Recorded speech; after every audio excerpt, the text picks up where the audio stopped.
اللہ مالک ہے نا؟ کہا اے رسول میں تجھے بھی مالک ہی کہوں گا، اللہ بھی مالک ہے، تو بھی مالک ہے، میں تو تجھے مالک ہی کہوں گا کہ تم ہو مالک کے حبیب، یعنی محبوب و محب میں نہیں میرا نہیں تیرا۔ آپ اللہ کے حبیب ہو، اللہ بھی مالک ہے اور آپ بھی مالک ہو۔ یہ بالکل ایسے ہی ہے، کسی کو اپنی بیوی پر بہت پیار آئے اور بیگم کے سامنے بڑے پیار و محبت سے کھڑے ہو کر کہے بیگم میری امی جو ہے وہ آپ سے بڑی محبت کرتی ہے، آپ میری امی کی محبوب ہو، تو میں ان کو بھی امی کہتا ہوں، آج سے آپ کو بھی امی کہوں گا۔ رشتہ باقی رہے گا؟ ڈنڈے بجائے گا۔ بیوی بیوی ہے، جتنی مرضی محبت کر لو، وہ ماں نہیں بن سکتی۔ رسول رسول ہے، یہ عبداللہ ہے، یہ رسول اللہ ہے، اس کو اگر مالک کہو گے ایمان پلے سے نکل جائے گا۔ جہاں من کے کالوں نے علی حسن حسین فاطمہ کے بارے میں غلو کرتے ہوئے ان کو اللہ قرار دیا، ایک کہتا ہے علی اسم الہی ہے، علی کی بادشاہی ہے، علی کی بادشاہی ہے، علی اسم الہی ہے، علی اسم الہی ہے۔ علی اللہ کا اسم ہے، یا علی مدد کہنے والوں سے جھگڑا نہ کرو، اللہ سے پوچھو اس نے اپنا نام علی کیوں رکھا؟ علی اسم الہی ہے، علی اسم الہی۔ تو وہاں رسول اللہ صلی اللہ علیہ وسلم کی شان کے اندر بھی ایسے ہی غلو ہوا۔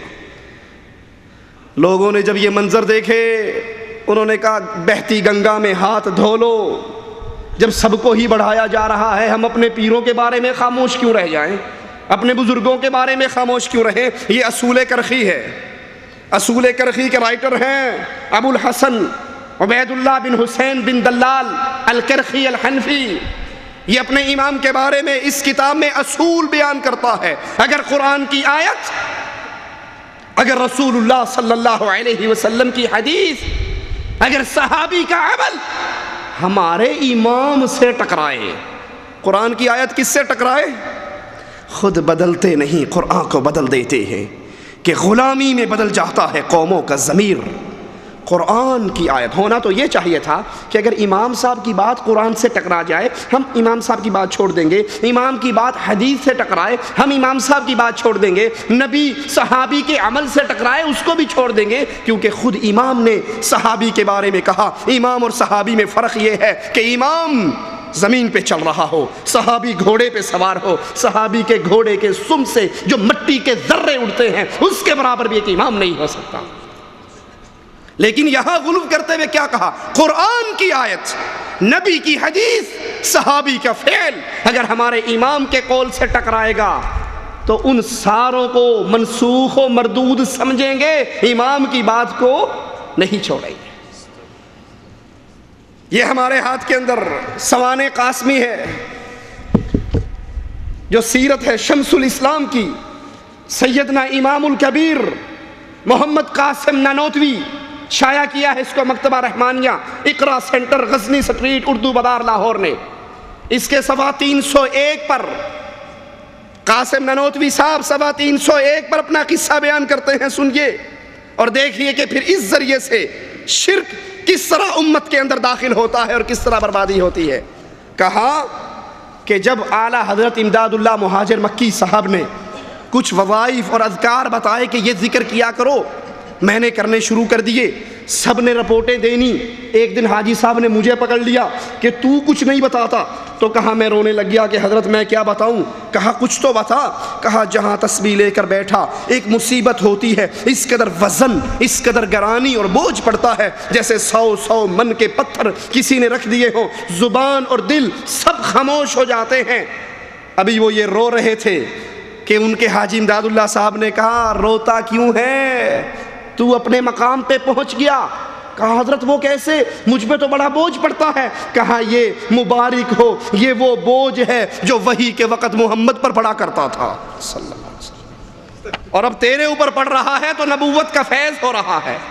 تجھ سے اللہ وہی کام لے گا جو رسول اللہ سے لیا تھا۔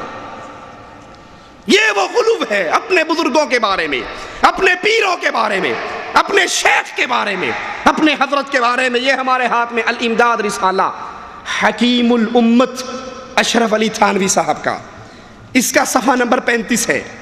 35 پہ ایک مرید ان سے محبت کا قصہ بیان کرتا ہے کہ میری حضرت سے کتنی محبت تھی، میں خواب دیکھتا ہوں، خواب کے اندر میں پڑھتا ہوں لا الہ الا اللہ محمد الرسول اللہ، لیکن محمد الرسول اللہ کی بجائے میری زبان سے نکلتا ہے لا الہ الا اللہ اشرف علی رسول اللہ۔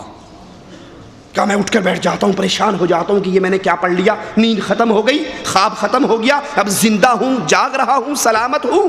پھر مجھے یاد آیا کہ میں نے خواب میں غلطی کی، اب میں اس غلطی کا احساس کر کے اس کو ٹھیک کرنا، اصلاح کرنا چاہتا ہوں، تو اللہ کے نبی پہ درود شریف پڑھتا ہوں، لیکن پھر بھی یوں کہتا ہوں اللہم صلی علی سیدنا نبینا مولانا اشرف علی، اور یہ کفریہ خط لکھ کر حضرت اشرف علی کو بھیجتا ہے۔ ہمیں نہیں پتا کہ یہ اشرف علی تھانوی صاحب نے لکھا ہے یا یار لوگوں نے پیٹ بھرنے کے لیے اس غریب کے نام چھاپ دیا ہے۔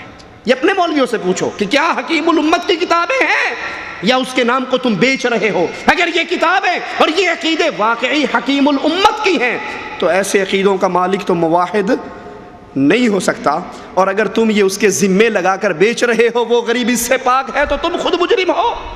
کہا جب تھانوی صاحب کو یہ خط پہنچا، اس نے جواب لکھا کہ اس واقعے میں تسلی تھی، اطمینان تھا کہ جس کی طرف تم رجوع کرتے ہو، جس کو تم نے پیر پکڑا ہے، وہ بعینہ تعالی متبع سنت ہے، ٹینشن لینے کی بات نہیں ہے، تم میرے پیچھے، میں رسول اللہ کے پیچھے۔ اس خواب کے اندر یہ تسلی تھی۔ یہ وہ راستہ ہے غلوب کا، اپنے پیروں کو بڑھایا، اپنے ولیوں کو بڑھایا، اپنے بزرگوں کو بڑھایا، اور اتنا بڑھایا کہ اس سے اگر انبیاء کی توہین ہوتی ہے ہو جائے۔ یہ ہمارے ہاتھ میں ہے حشت بہشت، 8 بزرگوں کی ایک جلد کے اندر مختلف بزرگوں کی کتابیں۔ اس کا صفحہ نمبر 20 ہے۔ صفحہ نمبر 20 پہ کہتے ہیں رابعہ بصری، جانتے ہو رابعہ بصری کو جانتے ہو؟ یہ وہ آدھی قلندری ہے جو کہا کرتی تھی جنت کے پانی سے جہنم کو بجھا دوں، جنت کے پانی سے جہنم کو بجھاؤں۔ تجھے پانی لینے جانے دے گا کوئی تبھی تو لائے گی۔ جنت کے پانی سے جہنم کو بجھا دوں، جہنم کی آگ سے جنت کو جلا دوں، پھر بے لوث ہو کر اللہ کی عبادت کروں، پھر رب کو لینے کی شے کو۔ یہ وہ رابعہ بصری کہتے ہیں۔ رابعہ بصری خواجہ ابراہیم حج کے لیے روانہ ہوئے، ہر قدم پر 2 رکعتیں پڑھ کے چلتے چلتے اس طرح 14 سال میں وہ بیت اللہ پہنچے۔ جب بیت اللہ میں داخل ہوئے تو اگے کعبہ ہی کوئی نہیں سی، بیت اللہ غائب تھا، اللہ کا گھر اپنی جگہ پہ موجود نہیں تھا۔ کہا میں تو 14 سال چل کر آیا ہوں، یہ بیت اللہ کہاں گیا؟ حرم خالی ہے، طواف رکا ہوا ہے۔ کہا ادھر کو گیا، ہمیں تو نہیں پتا کہاں گیا، بس ادھر کو گیا۔ پیچھے پیچھے چل پڑے، چلتے چلتے جنگل میں پہنچے۔ کیا منظر دیکھتے ہیں، رابعہ بصری ایک درخت کا ٹیک لگا کے بیٹھی اور کعبہ رابعہ بصری کا طواف کر رہا۔ کعبہ رابعہ بصری کا طواف کر رہا۔ حشت بہشت 8 جنتیں ایسی، یہ دجال کی جنتیں لگتی ہیں ہمیں، جو حقیقت میں جہنم ہوں گی۔ تو خواجہ ابراہیم نے کہا بڈھیا تو نے یہ کیا کر رکھا ہے؟ کہا تو آیا تھا کعبے کے لالچ میں تو تجھے کعبہ نہیں ملا، میں آئی تھی اس کے لالچ میں، اس نے کعبہ میرے پاس بھیج دیا۔ تو جب اللہ کے نبی حدیبیہ کے مقام پہ رک گئے تھے، یہ کعبہ وہاں کیوں نہیں آیا تھا؟ یہ چند نمونے میں نے آپ کو دکھائے غلو کے۔ اس راستے سے شرک داخل ہوتا ہے، اس ذریعے سے یہ سبب ہے، یہ رئیسی باب ہے شرک کے داخلے کا۔ اور اسی لیے قرآن حکیم میں مالک عز و جل بیان فرماتا ہے فَاسْتَقِمْ كَمَا أُمِرْتَ وَمَنْ تَابَ مَعَكَ وَلَا تَطْغَوْا إِنَّهُ بِمَا تَعْمَلُونَ بَصِيرٌ۔